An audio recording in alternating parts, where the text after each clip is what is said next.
Did President Obama violate the Constitution? The U.S. Court of Appeals for the D.C. Circuit says yes. The court ruling that President Obama's recess appointments to the National Labor Relations Board did violate the Constitution. The White House blasting the ruling, rightfully saying other presidents did it, so why can't they? Answer: because it's unconstitutional. Republican senators declaring victory. We spoke with Senator Lamar Alexander. Senator, nice to see you, sir. Greta, good to see you. All right, well, the Obama administration is not happy with the decision from the United States Court of Appeals for D.C. Circuit, which says that its appointments, president's appointments, are unconstitutional during that pro forma recess. Well, that's right. I mean, it said the president made recess appointments at a time the Senate wasn't in recess. And according to Article 2, Section 2 of the Constitution, he can't do that. Well, why did it take so long for it to be challenged? Because I think that has happened a number of times before. It has, but when the president did that, we talked about it in the Senate, we Republican senators, and we could either blow up the Senate, we could go out in the street and holler. We decided we'll use the system we have. So we hired Miguel Estrada. He took the case to the court, and the judges unanimously ruled that the president exceeded his constitutional authority. And it's an important one, because this is the part of the Constitution that says we don't want a tyrannical executive. That's why we have a country. You know, George Washington, I went out to Mount Vernon last year, and it reminded me that our revolution was about restraining an imperial presidency, or then a king. Well, would the president not have been able to get these appointments through? It's a Democratic Senate. What was the problem with his appointments that he had to go to the appointment process? Well, I don't know what his thinking was, but he has a bad habit of forgetting there's a United States Senate. You know, the Constitution says there are 1,100 positions, like Secretary of State and member of the National Labor Relations Board, that require advise and consent of the Senate. And if he sends someone up here that senators don't want to confirm, then they can't be confirmed. I was that way. President Bush the first sent my name up here as Education Secretary 20 years ago, and some Democratic senators held me up for 3 months. That's what the Senate does. So a single Republican could have held up the appointment. It's not that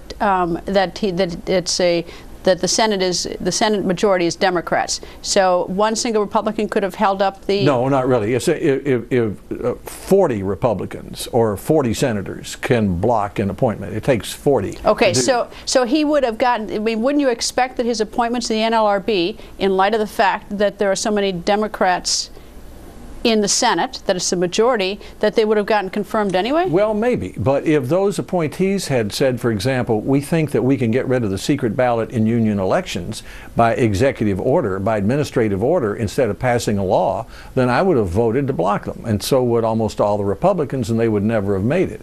So what the president was trying to do was to do, by his appointed powers and by administrative orders, what the Congress won't permit him to do. He's forgetting that we have checks and balances. Was there the word out that these appointments were not going to get through if they went through the normal confirmation process? Was the rumor on the street that they would get voted against? Well, not necessarily, because he only announced his nomination of them about 20 days before he finally appointed them in this backhanded sort of way. So there hadn't been enough time to build up much opposition to them.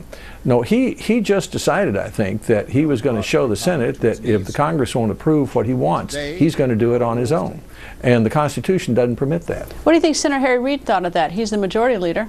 Well, he complained about it, but in fact, Senator Reid developed the procedure that President Bush had used when President Bush declined to make recess appointments if the Senate was in a pro forma session, which we were at the time. So what President Obama did was violate a procedure that Senator Reid had created under President Bush and that President Bush had respected. Did Senator Reid say anything or give the indication he's in favor of fighting this with the president? I don't remember. No, he didn't. I mean, you would think that the majority leader would defend the institution of the Senate.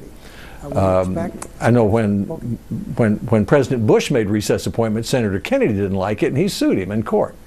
And that's what we did in court, and the court agreed with us. Just one quick explanation for the viewers, what a pro forma session is versus a recess. Well, that really wasn't important in this case, because what the court did was rear back and say, look, the language, let's say you're a 10th grader taking American history and you read the Constitution, Article 2, Section 2. It said the president may make recess appointments only during the recess if the vacancy happens during the recess. And if you go back to the founding of the country, when you took carriages and horses to Washington, it was created for a time when senators were gone for 6 months or 7 months a year.